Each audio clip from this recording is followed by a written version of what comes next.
If I could give you one tip that would change your life, it would be this. Stop pretending that your friends, your family, your platonic or romantic relationships aren't literally a fucking dumpster fire. Stop gaslighting yourself into shitty treatment and the perpetuation of those cycles. My husband cheated on me when we were 16 and first got together, and then we got married a few years later, and then, oh my god, I'm in my fucking 40s now, and my life has been a lie, and he's cheating on me again, and he doesn't actually love me, and I'm gonna white knuckle grip this shit to death to make him love me, and prove my worth, and prove my innocence, prove my loyalty. You could have stopped when you fucking started.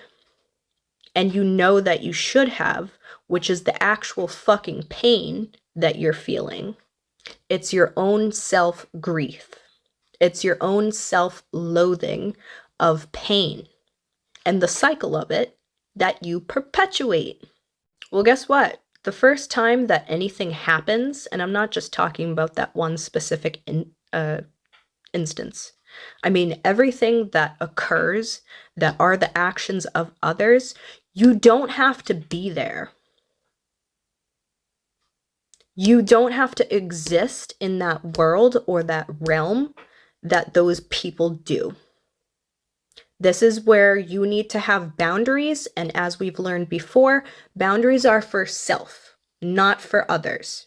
It's saying, I will remove myself from this situation if X, Y, and Z happens to protect my peace, my happiness, so that I can go forward from learning from this experience. Saige, established in 2000. I was born into a hardworking, blue-collar, middle-class family raised by my mother and my grandfather, who I've always called Dad, because I fit the stereotype of your classic black woman with no father. Daddy issues, who? Life was a dream until one day my mother and I moved in with her abusive boyfriend. All the signs were there, but Mom couldn't see it. I became the chess piece, the leverage of blame and accusation against my mom. And yes, the punching bag every fucking day. Every moment I was awake and breathing. Welcome to hell, Saige. My mother picked up her bad habit once again after years. Pills. She was numb, hardly functioning, but somehow able to keep her job and obviously blind to the abuse. And then it was just me and her beast of a boyfriend, and quite honestly, poor excuse of a man. It was one night, little 9-year-old Saige laid in her cot because I wasn't permitted an actual bed per the boyfriend. And I cried myself to sleep silently, of course, because if I actually showed that emotion or made a sound, I got hit hard. That was my God, where are you moment, the why am I even here moment, something no child should ever go through. And the only person who could protect me, who I knew loved me, did nothing until she finally got clean and we finally left 3 years later. I felt different, alive, awakened, but still scarred. Until this day, still have many marks on my body to show for the experience, something I now find beauty in, as if it had to happen. I'm only 26 years old, but in my short years I feel I've lived many lives, and I certainly have, between sexual assault, rape, marriage, childbirth, political activism, and so much more. I was never your average child or teenager. I too got into pills and drinking at an early age, which was thankfully short-lived.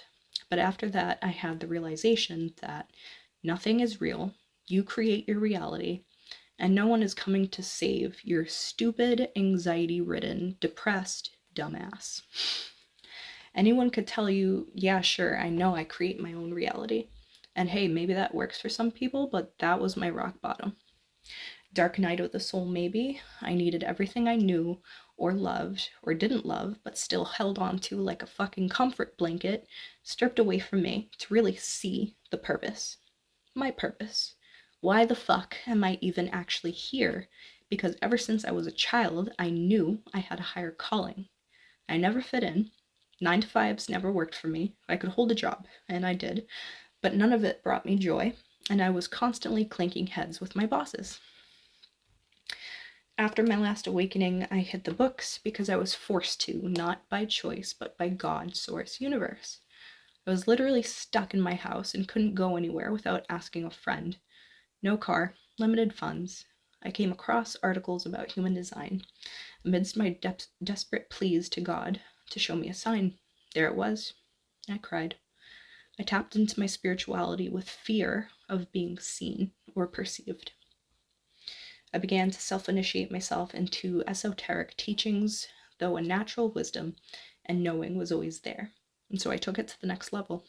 I started Saige in Spirit in 2024, and since have worked independently to gather the data needed to craft my current methodology that I teach you, the student, the very steps needed to create and reach your desired end result without the pain and suffering. You just have to be willing and ready to take a risk.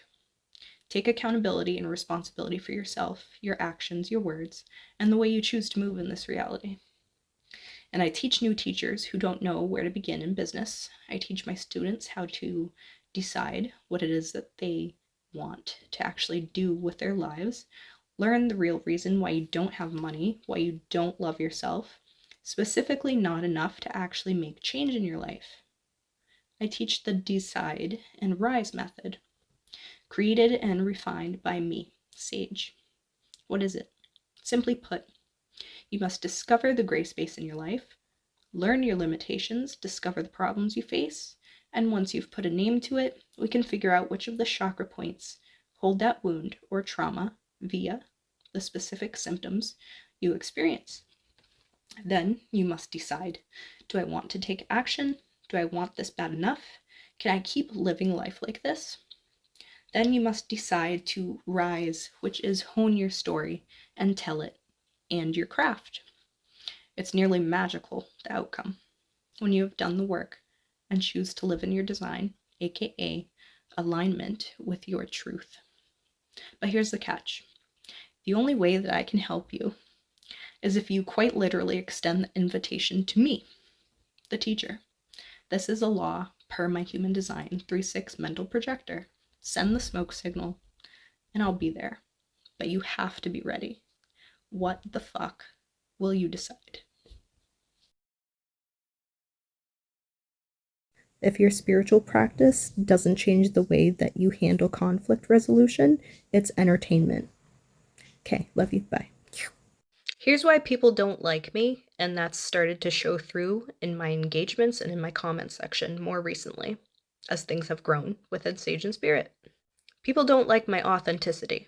People don't like the fact that I'm honest. People don't like the fact that I will literally push the wound that you know you need to heal in order to be the better version of yourself, and I call that shit immediately. People don't like me because I choose to feel pain. I choose to cry about the things that upset me as a form of release in order to process and heal to be the best version of myself. People don't like that I tell on myself. People don't like that I admit to my mistakes and my shortcomings, to take accountability and responsibility for my words, my actions, and my forward movements. People don't like that I'm confident enough to even fucking come on here and say that this is what's happened and this is who I am. So hi, I am Saige in Spirit, your spiritual advisor, teacher, and leader.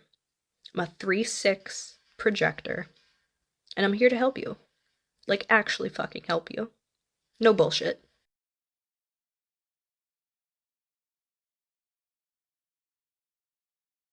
I created the Decide and Rise method so you don't have to spend 5+ years wondering where the fuck you start when it comes to healing your trauma. So let's get into it. This is going to be a 3-part series. You can go to my page and you can find the other 2 videos that will accompany this one.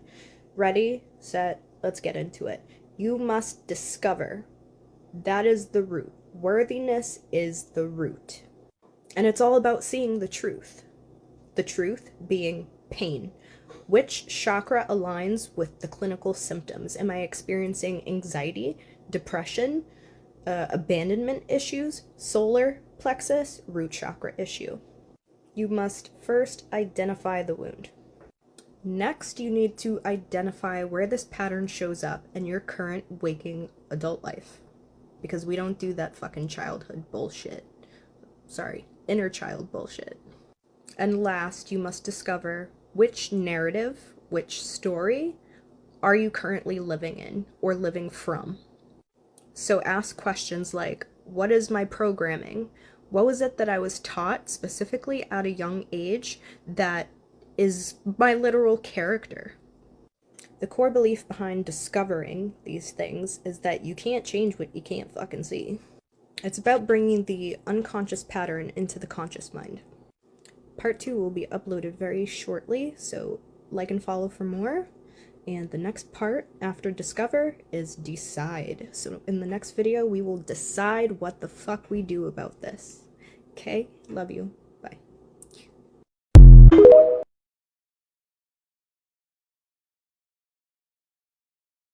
Okay, cool. So you saw part 1. This is part 2, where you must decide. It's time to fucking decide.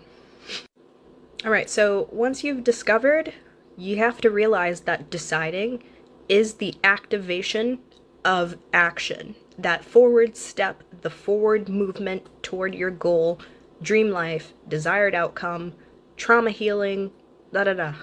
The biggest fucking tip to make this work is set a deadline. If you are a manifesting generator, set a deadline and then tell people about it so that you can hold yourself accountable and responsible. You need to, if you're a projector, you need to utilize your friends, family that obviously you trust, and people who have your back. Tell those people so that you can hold yourself accountable. Then you need to go into a state of, yes, decision, but what are you deciding about yourself, your reality, the way that you think now? What are you doing now? And this next part is going to be a little bit of an aha moment. What decision are you making from your worth, not your wound? That's probably one of the most mind-blowing realizations that you can have, and that is very critical to your growth and your success. What are you choosing in this moment that contradicts the old pattern, that replaces the old pattern? And that's why healing without decision, without action, without setting deadlines keeps you stuck, it keeps you stagnant, it keeps you inauthentic, dishonest, ingenuine, and you fucking lie to yourself on a daily basis. Oh, I'm healed, but then you're triggered by quite literally anything and everything that exposes the darker side of you, the shadow side of you, if we want to get all trigger wordy. Anyways, you will learn about the rise portion in part 3, like in. Now let's rise, bitch. Hey, back with part 3. So in this topic of the decide and rise method, we are discussing the final part, the missing link, where we link all that shit together and we rise like the fucking phoenixes that we are. This is the integration period where you realize that your design is your blueprint. And it's all about living in the truth. How are you designed to operate? What does true, authentic, organic success look like to you? What does healing look like to you? How do you want to go about it? How do we align these different desires, wants, and needs to be sustainable and integrated into our life? How do we build a life that honors your design? And of course, who the fuck are you becoming? You cannot sustain what does not fit you. So if you haven't already, I highly suggest that you go and you check out and find out what your human design type is, and you look at that whole chart. You can do that. I have no affiliation to them, don't earn commissions or anything of that nature. myhumandesign.com. Do it right the fuck now. It'll surprise you and it will probably make sense. And then I want you to come back here and tell me what your type is. Now, if you're a fellow projector, this next part is so crucially important to your literal existence of life, is consistent alignment with a consistent schedule of rest. Rest is needed. As a projector, you literally have no sustainable energy living in any of your centers, living in your body. Manifesting generators, you need to learn how to harness yourself, your energy, your power, your authenticity, so that you're not being too forward and forceful. And this all is the most practical way to go about it. So thank you all for joining me. This was the introduction to this year's teaching modality, methodology that will be taught by me throughout any course and any program that gets released. It's the Decide and Rise method. Share it with a friend who could use it, and I'll see you later. Okay, let me walk you through how I work with my one-on-one clients. And I'm going to preface this by saying I just came out with the Decide and Rise method, so a lot of what I'm about to tell you looks like that methodology that I just recently created. So let's get started. First, we need to discover. So the very first question I like to ask is, what did your life look like as a child? What was a very prominent memory that you have from childhood, specifically if you went through mental, emotional, and physical abuse? That's why I like to call the pattern or the blueprint recognition. Next, I'll have you tell me what your physical, mental, emotional symptoms are in your current adult life.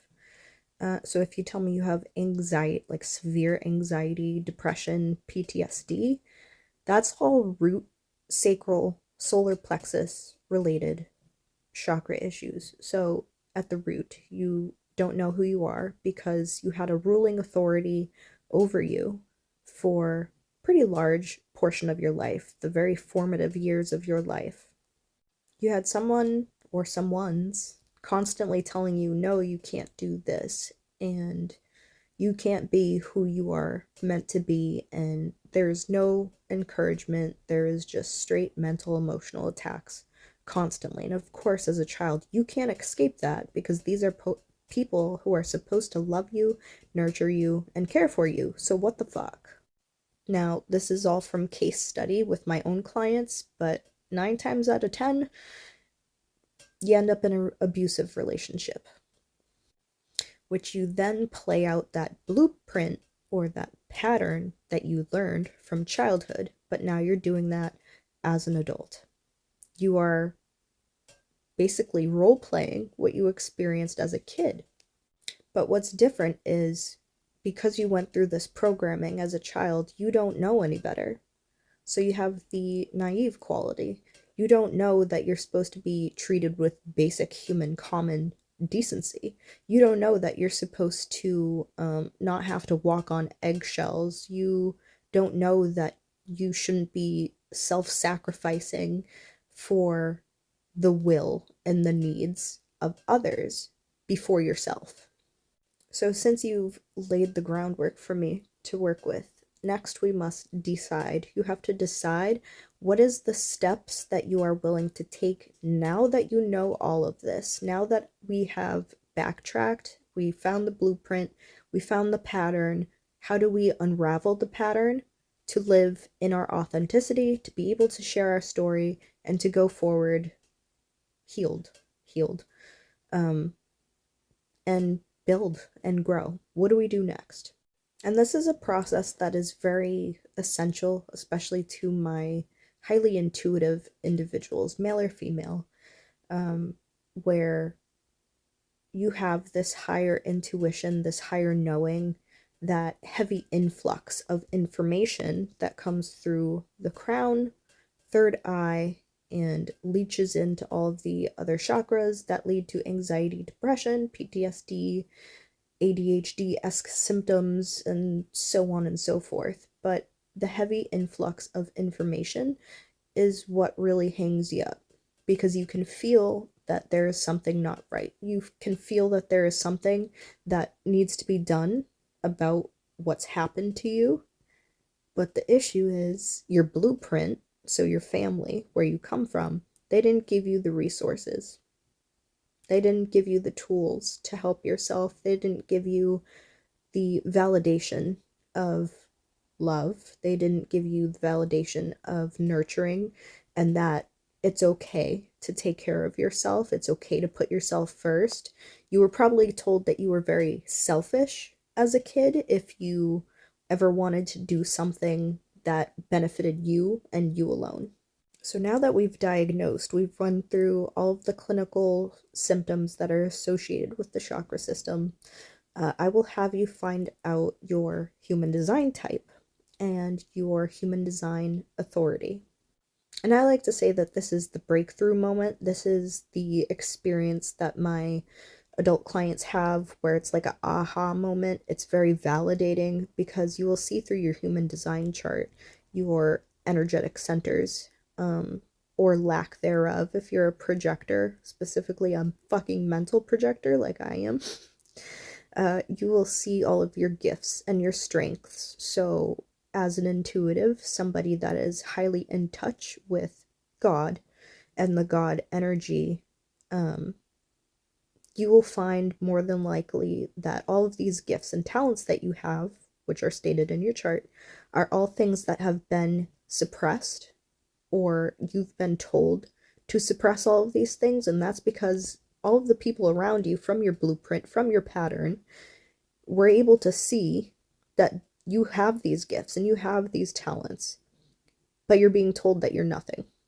And so you go into adulthood thinking that you're nothing and trying to keep small and low to the ground and not ruffle feathers and not live your human design and not tell your story. Now that we found the human design type and authority, this is the biggest hang up. This is the prime issue that you will encounter in your healing path. You have to decide what is the action step tailored to you. So we go back and forth, my clients and I. We brainstorm. What is your current situation? What does your current home life look like? Who's around you and what's going on? What do you want? What is the story that you want to tell about your past? What is it that you can acknowledge in the present moment that's good or negative? And what is the step afterwards that we will take to improve the current life? And there is no goalpost that is invalid. There is no dream, hope, wish, or desire that is invalid. If you say that you want to be a fucking millionaire by X amount of time, you can make that happen, but you have to decide and you need the resources. When you understand that it takes work, not hard work, but learning how to go from active, passive, neutral, knowing how to work each of those states is what will benefit you. And that's something that we'll talk about in another video, because that's more, or at least in my specialty, that's more business related. But knowing when to push, which is moving the needle, that's the active state, knowing when to hang back and rest, passive mode, and knowing when to just be neutral, to just exist. Now, I have only ever had 2 people that said, I can't do this, I'm not ready, and they had already come so far. But once it comes to that point where you have to move the needle, do a little bit of work, make changes that benefit you for once, that's where they got hung up. And so I said, you call me back when you are ready to move on with your plan, when you are ready to get the desired result. Let me know, and I will be here. So that slides into the very last part, which is the rise portion. This is where we have finally made that decision to move the needle. We found the resources. We have our spiritual tool belt in tote, and we are doing the damn thing. We are saying, Fuck this box that I've been limited to.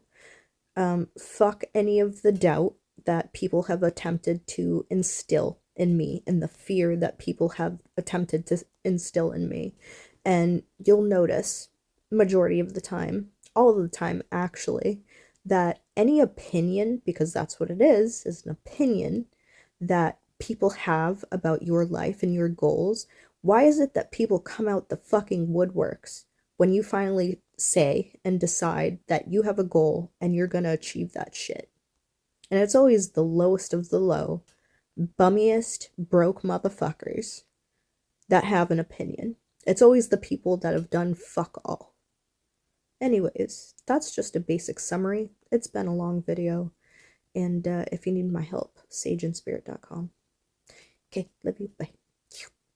Also, I just wanted to say that one of my very strong suits is basically being able to help you debunk your entire existence and tell you the why, the what, and the who. Okay, love you. Bye.